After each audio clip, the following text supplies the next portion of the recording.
అయితే వీళ్ళిద్దరి మధ్య ఏదో ఉంది, బాబాయ్ అబ్బాయికి మధ్య పడటం లేదు, ఈయన పొడ ఆయనకి గిట్టడం లేదు, ఆయన పొడ ఈయనకి గిట్టడం లేదు అనేది బయట ఇంత చర్చ జరుగుతున్నా కానీ దీన్ని ఏదో మేరకు అంటే ఈ క్రైసిస్ మేనేజ్మెంట్ ప్రోగ్రామ్ చేయడానికి ఎవరూ ముందుకు రాలేదు. ఆయన అంటే మొన్న విజయవాడ వరదలు వచ్చినప్పుడు ఆయన ముందు దానికి ముఖ్యమంత్రి సహాయ నిధికి డబ్బులు ప్రకటించిన వాడు ఎన్టీఆర్. ఎన్టీఆర్ ప్రకటించిన తర్వాత మిగిలిన హీరోలు ప్రకటించారు. ఆ ప్రకటించిన సందర్భంగా లోకేష్ ట్వీట్ చేశాడు థ్యాంక్స్ చెప్తూ, అంతే. అంతకు మించి ఎక్కడా కూడా ఈయన ఎక్కడా అతని గురించి మాట్లాడలేదు. అంటే సినిమా పరిశ్రమ నుంచి చాలామంది స్పందించారు అనే ఒక సభలో ఈయన మాట్లాడినప్పుడు కూడా పేర్లు మెన్షన్ చేయాలి. పేర్లు మెన్షన్ చేయకుండా అందరికీ అంటే ఇండస్ట్రీ నుంచి మంచి స్పందన వచ్చింది దీని మీద అని బాలకృష్ణ గారు మాట్లాడిన సందర్భంలో పేర్లు పెట్టకుండా మాట్లాడటం వెనకాల ఈయన పేరు కూడా మాట్లాడాల్సి వస్తుందని మాట్లాడలేదనే మాట కూడా నడిచింది. ఇలా చాలా సందర్భాల్లో వీళ్ళ మధ్య ఒక రిఫ్ట్ ఉంది అనేది ఎస్టాబ్లిష్ అవుతున్నప్పటికీ ఇది లేదు అని చెప్పే ప్రయత్నం చేయలేవరు. చేయకపోవడంతో ఉంది అనే అభిప్రాయమే కొనసాగుతోంది ప్రపంచంలో. ఇప్పుడు ఈ అన్స్టాపబుల్ షోకి డాకు మహారాజ్ టీం రావటం, ఈ టీం ఇంటర్వ్యూ సందర్భంగా ఆయన మాట్లాడుతూ అసలు అంటే ఇతను తీసినటువంటి గత సినిమాల్లో ఎన్టీఆర్తో సినిమా చేశాడనే ప్రస్తావనే రాకుండా షో నడపటం, అలాగే ఆ హీరోలతో ఎక్స్పీరియన్సెస్ అవన్నీ షేర్ చేసుకున్నాడు ఇతను. అక్కడ ఎక్కడా కూడా ఎన్టీఆర్ ప్రస్తావన లేకుండా నడపటం, ఇవన్నీ కూడా వాళ్ళ మధ్య స్టిల్ ఇప్పటికీ వాళ్ళ మధ్య ఒక రిఫ్ట్ ఉంది అనే విషయం ప్రపంచం ధృవీకరించుకోవటానికి ఒక అవకాశం కల్పించినట్టుగా చూడాలి. అంటే గొడవ ఉంది, వాళ్ళు వాంటెడ్గానే అవాయిడ్ చేస్తున్నారు. పర్టికులర్గా ఫ్యామిలీకి సంబంధించిన పార్టీకి సంబంధించిన ఏ వేడుకల్లోనూ వాళ్ళు పాల్గొనటం లేదు.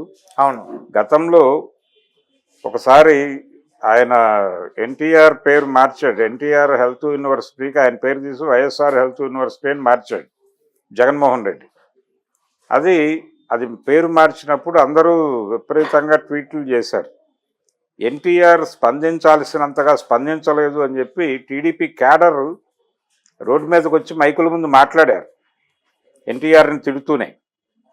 అంటే పార్టీ నాయకత్వానికి తెలియకుండా అది జరిగిందని అనుకోలేము. పార్టీ నాయకత్వం ఆదేశంతోనే వాళ్ళు బయటకు వచ్చి తిట్టి ఉంటారు. ఇది కొంత ఎస్టాబ్లిష్ అయింది. ఇలా నిజానికి వాళ్ళ కుటుంబ వ్యవహారం,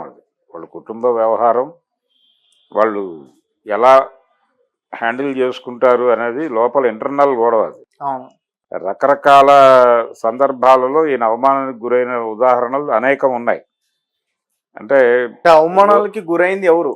బాలకృష్ణ సంబంధం, బాలకృష్ణ ఫ్యామిలీ మనిషి కదండి, జూనియర్ ఎన్టీఆర్ కదా. అతను 2 యుద్ధాలు చేశాడు తన కెరియర్లో, 2 యుద్ధాలు ఏకకాలంలో చేసిన హీరో అతను. ఇండస్ట్రీలో ఎదగటం కోసం ఒక యుద్ధం అయితే, కుటుంబం గుర్తింపు పొందటం కోసం చేసిన యుద్ధం రెండోది. ఏకకాలంలో 2 యుద్ధాలు చేసిన హీరో అతను. ఈ కాన్ఫ్లిక్ట్లు, ఈ గందరగోళాలు ఇవన్నీ సమసిపోయాయి అనుకున్నారు అసలు. చంద్రబాబు నాయుడు గారి మేనకోడలు కూతురుని చేసుకున్నాడు ఆయన. చేసుకున్న తర్వాత ఈ గొడవలన్నీ ముగిసిపోయినాయని అనుకున్నారు. ఓ దశలో ఆయన 2009 ఎలక్షన్స్లో తెలుగుదేశం పార్టీకి ప్రచారం చేశాడు. అంతా అయిపోయింది, అందరూ కలిసిపోయారు అనుకున్న సందర్భంలో మళ్ళీ మొదలైంది. ఈయన నెమ్మదిగా పాన్ ఇండియా హీరోగా ఎమర్జ్ అయిపోయాడు. టాలీవుడ్లో టాప్ హీరోల్లో ఆయన ఉన్నాడు ఎన్టీఆర్. ఇప్పుడు ఈయన తన వారసుడిని పట్టుకొస్తున్నాడు. మోక్షజ్ఞ సినిమా మొదలవబోతోంది. ఈ టైంలో తనకి టార్గెట్ అవుతాడు అనేది ఒకటి. ఇలాంటివేవో ఉన్నాయి. అంటే మోక్షజ్ఞని ప్రమోట్ చేయటం, నిజానికి ఆయన్ని ఇంట్రడ్యూస్ చేస్తున్నాము అని ప్రకటించినప్పుడు అభినందనలు తెలియజేస్తూ ట్వీట్ చేసిన వాళ్ళలో ఎన్టీఆర్ కూడా ఉన్నాడు. అవును, ఎన్టీఆర్ ఉన్నాడు, కళ్యాణ్ రామ్ కూడా ట్వీట్ చేశాడు. అక్కడ వరకు బాగానే ఉంది. కానీ ప్రతి సందర్భంలోనూ వాళ్ళ వైపు నుంచి ఒక డైలాగ్ వస్తుంది. ఆ హెల్త్ యూనివర్సిటీ అప్పుడు కూడా ఈయన స్పందించాడు కానీ ఆ స్పందన డోసేజ్ చాలలేదని వాళ్ళు రోడ్డు మీదకి వచ్చి మాట్లాడారు. అది ఇబ్బందికరంగా తయారైంది. అంటే ఈయన ఒక పద్ధతిలో మాట్లాడాడు. అదేంటంటే ఎన్టీఆర్ పేరు తీసేయటం వలన ఆయన ఖ్యాతికి వచ్చినటువంటి ఇబ్బంది లేదు. ఇది లేకపోయినా ఆయన గొప్పవాడే. అలాగే ఈ యూనివర్సిటీకి వైఎస్ఆర్ పేరు పెట్టడం ద్వారా కొత్తగా ఆయనకి యాడ్ చేసేది కూడా ఏమీ లేదు. వీళ్ళు ఈ పని చేయకుండా ఉంటే బాగుండేది అని మాత్రమే చెప్పాడు ఆయన. ఆ చెప్పిన డోసేజ్ చాలా. జగన్మోహన్ రెడ్డిని ఇంకొంచెం ఎక్కువ తిట్టుంటే బాగుండేది అనేది వీళ్ళ అభిప్రాయం. అలాగే కొడాలి నానితో తను రెగ్యులర్గా రిలేషన్ మెయింటైన్ చేస్తున్నాడు, అతనితో ఫ్రెండ్షిప్ నడుస్తోంది, వల్లభనేని వంశీతో అతని రిలేషన్లు నడుస్తున్నాయి అనేది కూడా ఈయన ఆగ్రహానికి కారణం అనే మాట చెప్తారు. ఇవన్నీ కలగలిసా లేకపోతే లేదా అనేది పక్కన పెడితే కొంతవరకు ఎన్టీఆర్ని అవాయిడ్ చేయాలని బాలకృష్ణ అనుకుంటున్నట్టుగా 2-3 సందర్భాల్లో కనిపిస్తుంది. అది వీళ్ళు పబ్లిక్ ఫిగర్స్ కాబట్టి బయట ప్రజలందరూ మాట్లాడుకుంటారు. వాళ్ళు అంటే వ్యక్తుల ప్రైవేట్ జీవితాలు వారి వారి సొంతం, పబ్లిక్ను పడితే ఏమైనా అంటామని శ్రీశ్రీ గారు చెప్పినట్టు వీళ్ళు సెలబ్రిటీస్ కాబట్టి వీళ్ళ ప్రైవేట్ బిహేవియర్ ఇలాంటి వాటిలో మార్జిన్ ఇచ్చేసి ఉండొచ్చు. జైలవకుశ సినిమా గురించి మాట్లాడి బాగా చేశాడు మీ అన్నగారు అబ్బాయి అని ఆయన అంటే అవునని ఆయన కొంచెం దెబ్బ చరుచుకుని అలా చేసుంటే ఒక మంచి మెసేజ్ వెళ్ళుండేది ప్రపంచంలో. అది జరిగిందేమో తెలియదు. కానీ బయట ప్రచారం అవుతున్న దానిలో అయితే వాంటెడ్గానే అవాయిడ్ చేశారు అని, అవాయిడ్ చేయడం జరిగింది అని. అయితే ఇది ఫ్యాన్ వార్గా మార్చే ప్రయత్నం చేయొద్దు, సినిమాని ఇబ్బంది పెట్టద్దు అని నాగవంశీ గారు ప్రపంచానికి విజ్ఞప్తి చేస్తున్నాడు. ఇది ఫ్యాన్ వార్గా మార్చే ప్రయత్నం చేయకండి దయచేసి. Junior NTR fans versus Balakrishna fans ఇలా మార్చి సినిమాని ఇబ్బంది పెట్టద్దు అనేది ఆయన పెయిన్. ఆయన ఎన్టీఆర్తో సినిమా చేయాలి అనేటువంటి ఒక మూడు ఉన్నటువంటి ప్రొడ్యూసర్. ఆ విషయం ఆయన డాకు మహారాజ్ ప్రమోషనల్ ఇంటర్వ్యూస్లోనే చెప్పాడంటే ఆ ఇంటర్వ్యూస్ మీద కూడా మానిటరింగ్ ఉండుంటే బాలకృష్ణ గారికి ఆయన కోప్పడేవాడు అని కూడా మాట్లాడేస్తున్నారు కొంతమంది. ఏది ఏమైనప్పటికీ అతి త్వరలో ఈ వివాదానికి ఏదైనా తెరదింపేస్తే బయట ఈ చర్చలు జరగకుండా ఉండడానికి అవకాశం ఉంటుంది.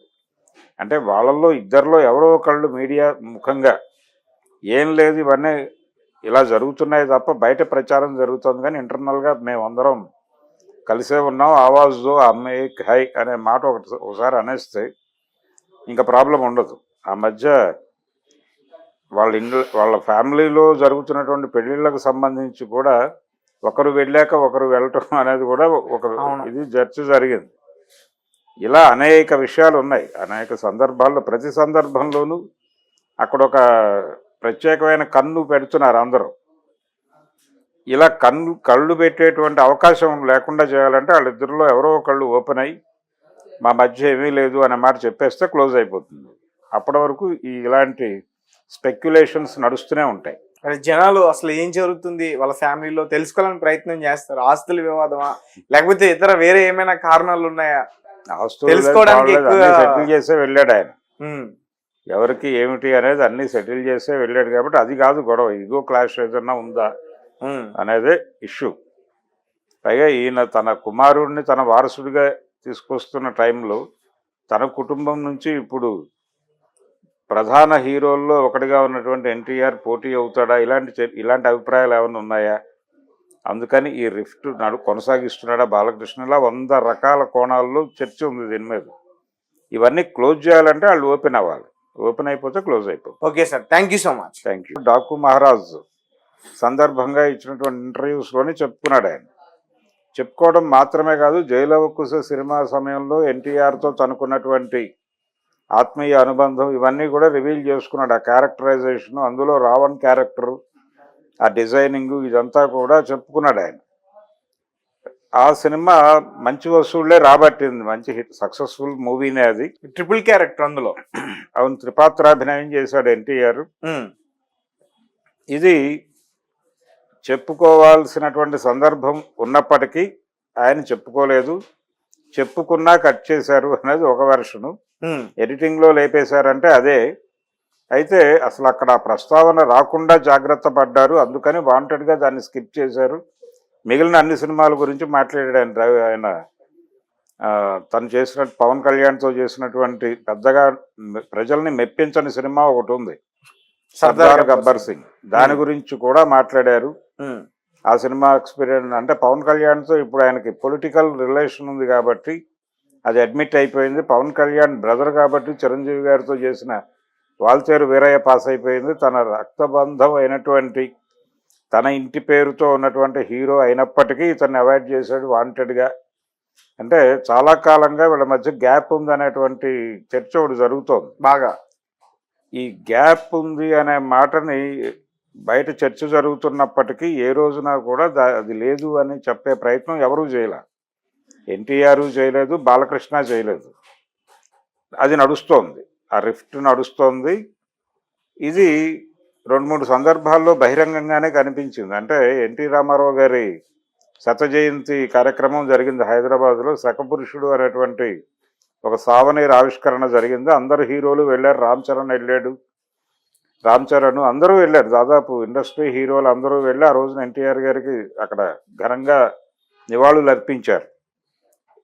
ఎన్టీఆర్ వెళ్ళలేదు, కళ్యాణ్ రామ్ వెళ్ళలేదు. ఇప్పుడు ఈ జైలవకు సినిమాకి ప్రొడ్యూసర్ కళ్యాణ్ రామ్, హీరో ఏమో ఎన్టీఆర్. వాళ్ళిద్దరి ప్రస్తావనలో లేకుండా నడిచింది అనేది గొడవ. ఆ రోజున ఆ ఈవెంట్కి కూడా వాళ్ళిద్దరూ వెళ్ళలేదు. అలాగే ఎన్టీ రామారావు గారి జయంతి సందర్భంగా అక్కడ మే 28 ఘాట్ దగ్గర అందరూ వెళ్ళి నివాళులు అర్పిస్తారు, ఫ్యామిలీ అంతా. అవును. నివాళులు అర్పించే సమయంలో ఎన్టీఆర్కి సంబంధించినటువంటి కొన్ని ఫ్లెక్సీలు పెట్టారు అక్కడ. ఆ ఫ్లెక్సీలు పీకేమని బాలకృష్ణ గారు అన్నట్టుగా ఒక వీడియో వచ్చింది అప్పుడు. ఆయన వచ్చి అవన్నీ తీసేయండి అన్నారు. అవన్నీ తీసేయండి అనే మాట నడిచింది బయట. ఏవి తీసేయమన్నారు అని వివరణ ఇచ్చారు తర్వాత. ఆ వివరణ వాళ్ళు ఇవ్వాల, బయట జనాలు ఇచ్చుకున్నారు.